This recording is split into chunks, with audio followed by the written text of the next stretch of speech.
समाज में भ्रम में डालने वाला एक प्रश्न है कि लहसुन प्याज खाना चाहिए या नहीं खाना चाहिए।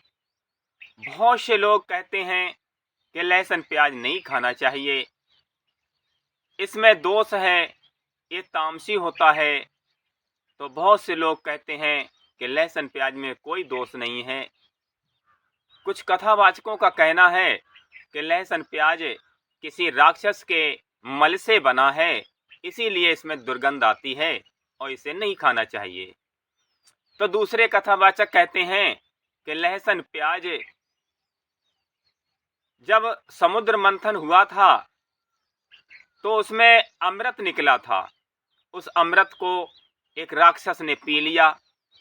भगवान विष्णु ने अपने चक्र सुदर्शन से गले से उतरने से पहले उसका गर्दन काट दिया। अब मुंह से निकला हुआ अमृत जब जमीन पर गिरा तो उसी से लहसुन और प्याज बन गया।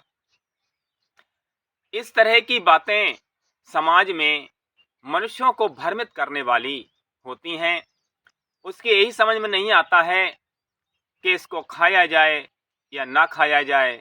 किसी के अनुसार ये अच्छा है तो किसी के अनुसार खराब है। कोई कुछ बताता है तो कोई कुछ बताता है, लेकिन सही जानकारी ना होने की वजह से इस तरह की भ्रांतियां पैदा होती हैं। इसी विषय पर आज हम आप लोगों को बताएंगे कि लहसुन में क्या दोष हैं और क्या गुण हैं। इसे खाना चाहिए या नहीं खाना चाहिए, इसी को अच्छे से समझना है। इस पृथ्वी पर वनस्पति जगत में केवल 5 चीजें हैं। वह है मूल, तना, पत्ती, फूल और फल।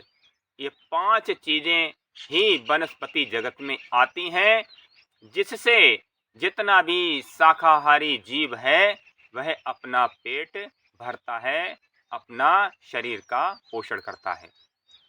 बहुत सी चीजें ऐसी हैं जिनकी जड़ें खाई जाती हैं, जैसे गाजर, मूली, प्याज, लहसुन, शकरकंदी, आलू, चुकंदर, अन्य बहुत सी चीजें।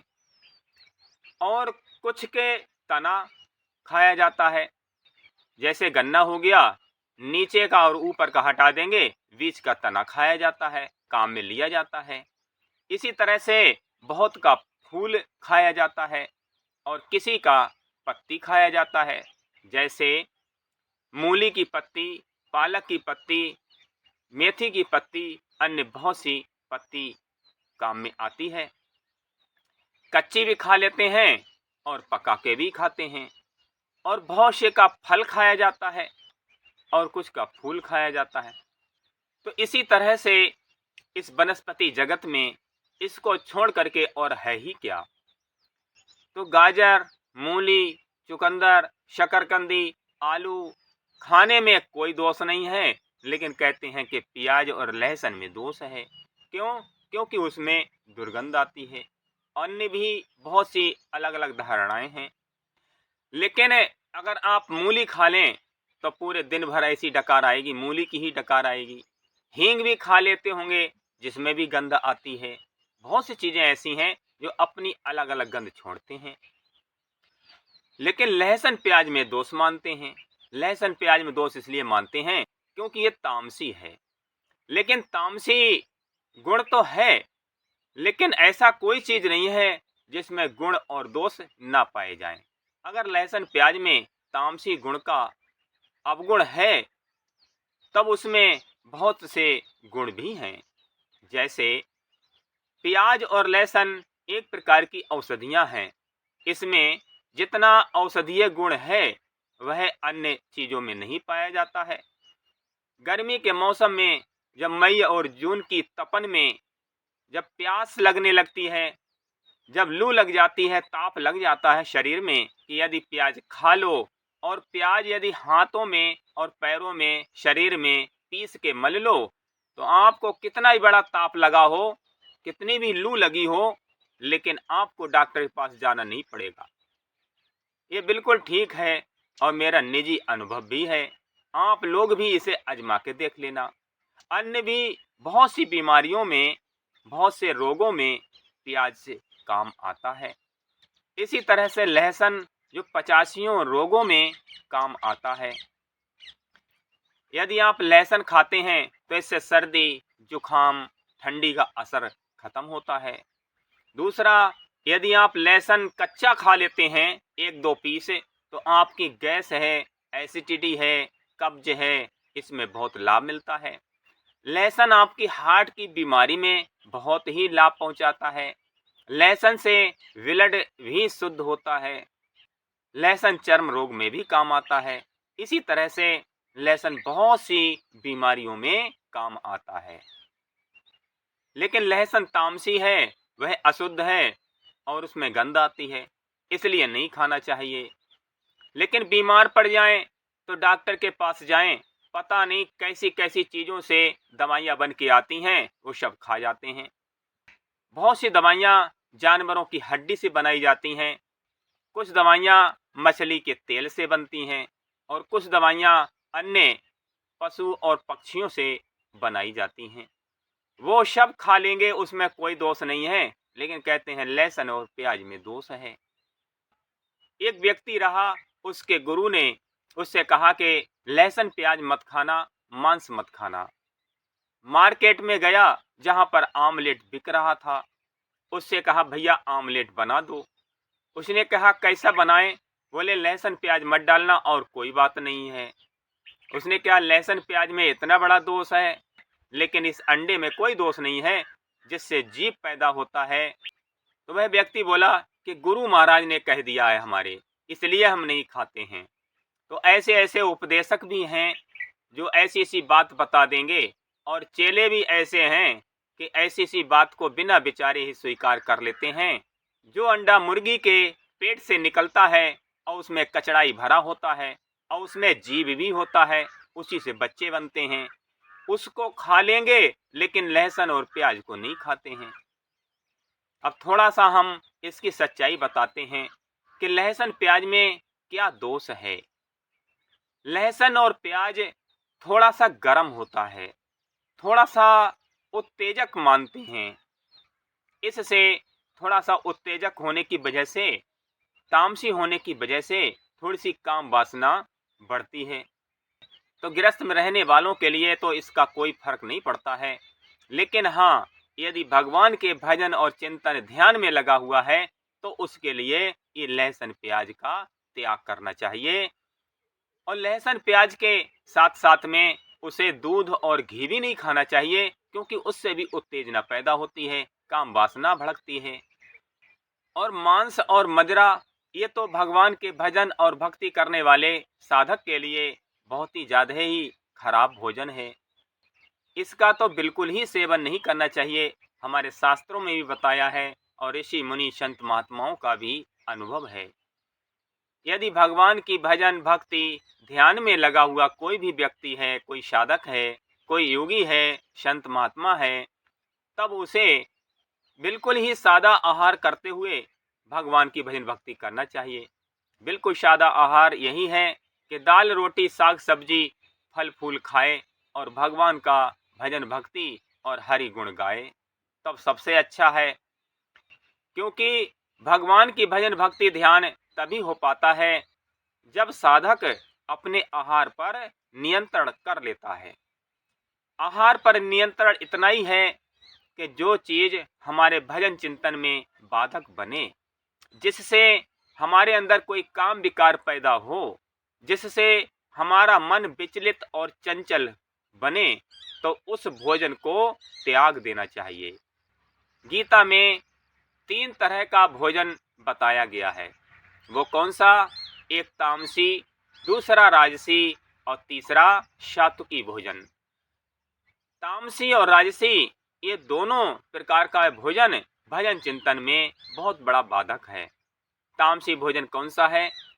उच्छिष्ट, जूठा, बासी, दुर्गंध युक्त और बहुत ही गरिष्ठ भोजन तामसी भोजन कहा जाता है, जिसमें मांस है, मदिरा है, नशा है और जो भी वासना पैदा करने वाला या तामसी गुण पैदा करने वाला भोजन तामसी कहा जाता है, जिसकी वजह से मनुष्य के अंदर तामसी गुण की वृद्धि होती है। और तामसी गुण की वृद्धि होने से मनुष्य के मन के अंदर दूषित विचार, काम, क्रोध, लोभ और नींद, आलस्य, जमुहाई, मूढ़ता, अज्ञानता, इस तरह के विकार पैदा होते हैं। इसीलिए कहा है कि तामसी भोजन का त्याग करना चाहिए। राजसी भोजन किसे कहते हैं? राजसी भोजन उसे कहते हैं जो बहुत ज़्यादा तीखा, चटपटा, बहुत नमकीन, मिर्च मसाले वाला, इस तरह का जो भोजन होता है वह राजसी भोजन कहा जाता है। ऐसा भोजन करने से राजसी गुण पैदा होता है और राजसी गुण की वृद्धि में मनुष्य के मन के अंदर अनंत वासनाएं, अनंत इच्छाएं, अनंत महत्वाकांक्षाएं पैदा होती हैं। ये भी भगवान की भजन भक्ति नहीं करने देता है। ईश्वर के ध्यान में राजसी भोजन भी बहुत ज़्यादा बाधक है। तीसरा है सात्विकी भोजन। सात्विकी भोजन क्या है? यही है दाल, रोटी, साग, सब्जी, फल, फ्रूट। इस भोजन से सात्विकी गुण बढ़ता है। सात्विकी गुण बढ़ता है तो उसमें अच्छे विचार, भजन, भक्ति, ध्यान, प्रभु के प्रति अनुराग, प्रेम, संसार से विरक्ति, इस तरह के विचार मन के अंदर प्रवाहित होते हैं और यही विचार भगवान की ओर ले जाते हैं, परमात्मा से मिलाते हैं, भजन चिंतन में मन लगाते हैं। तो भगवान के भजन चिंतन भक्ति करने वाले को चाहिए कि सात्विकी भोजन का आहार करे और भगवान की भजन भक्ति ध्यान करे। जो अपनी रसना इंद्रिय को संयम कर लेता है, अर्थात अपनी जिह्वा को शांत कर लेता है, अर्थात जो स्वाद के चक्कर में नहीं रहता है बल्कि साधना और संयम के चक्कर में रहता है, वही भगवान की भजन भक्ति ध्यान कर पाता है। जो साधना और संयम से रहता है वह साधु है और जो स्वाद के चक्कर में रहता है वह स्वादु है। स्वाद के चक्कर में रहने वाला स्वादु है। इसलिए भगवान का भजन भक्ति चिंतन करने वाले को चाहिए कि रूखा सूखा दाल, रोटी, साग, सब्जी खा करके भगवान का भजन भक्ति ध्यान करे। तो संक्षेप में हम आपको बताते हैं कि सात्विकी भोजन करना चाहिए, राजसी और तामसी भोजन का त्याग करना चाहिए और भगवान के भजन चिंतन ध्यान में लगे रहना चाहिए और उस भोजन का त्याग करना चाहिए जिससे हमारा मन चलायमान बने, हमारे अंदर वासना पैदा हो, हमारा चित्त और मन चंचल हो, हमारे अंदर विकार पैदा हों, तो उसे इस तरह के भोजन का त्याग करना चाहिए। गीता में भगवान कृष्ण बताते हैं कि युक्ताहार विहारस्य च युक्त चेष्टस्य कर्मसु युक्त स्वप्ना बोधस्य योगो भवति दुःखः। तो भगवान कृष्ण कहते हैं कि युक्त आहार करना चाहिए और उसे परिश्रम करते रहना चाहिए। परिश्रम का मतलब है कि टहलना है, विचरण करना है और कुछ शारीरिक श्रम हो गया, वो भी ज़रूरी है क्योंकि भगवान के भजन चिंतन ध्यान में अधिक देर तक बैठने की वजह से शरीर में शिथिलता, जकड़न, अन्य बहुत सी बीमारियां, रोग पैदा हो जाते हैं। इसलिए परिश्रम करना चाहिए और उसे अपनी निद्रा पर संयम करना चाहिए और अपने आहार पर संयम करना चाहिए, तभी उसका इस महान दुखों को दूर करने वाला योग सिद्ध हो जाता है। ये 4-5 चीज़ें अत्यंत आवश्यक हैं भगवान की भजन भक्ति ध्यान करने वाले के लिए। पहली बात है युक्त आहार, सात्विकी आहार अर्थात राजसी और तामसी भोजन का त्याग, जिसमें मांस है, मदिरा है, अन्य जो भी उत्तेजक पदार्थ हैं या वासना पैदा करने वाले हैं या तामसी गुण पैदा करने वाला है, उस भोजन का त्याग करना चाहिए और उसे अपनी निद्रा, आलस्य और जमुआई पर भी संयम साधना चाहिए, क्योंकि आलस्य, निद्रा और जमुआई ये तीनों हैं काल के भाई। आलस, निद्रा और जमुहाई जब तक ये हावी रहते हैं, तब तक मनुष्य अचेत रहता है। वह भगवान का भजन भक्ति ध्यान नहीं कर सकता। उसकी बुद्धि और विवेक ही काम नहीं करता है। अगली बात है कि उसे अपने स्वास्थ्य को ठीक रखने के लिए कुछ परिश्रम, मेहनत, व्यायाम करते रहना चाहिए। तो लहसुन प्याज में बहुत बड़ा दोष नहीं है, ना ही उसमें कोई हिंसा हो रही है, ना ही उसमें कोई पाप है। और आवश्यकता पड़ने पर उसको अगर यूज कर लेते हैं, खा लेते हैं, तो उसमें कोई दोष नहीं है, कोई पाप अपराध नहीं है। और यदि इसे बिना सेवन किए काम चल जाए तो भी ठीक है। अब आप पर निर्भर करता है, जैसा आपका मन करे।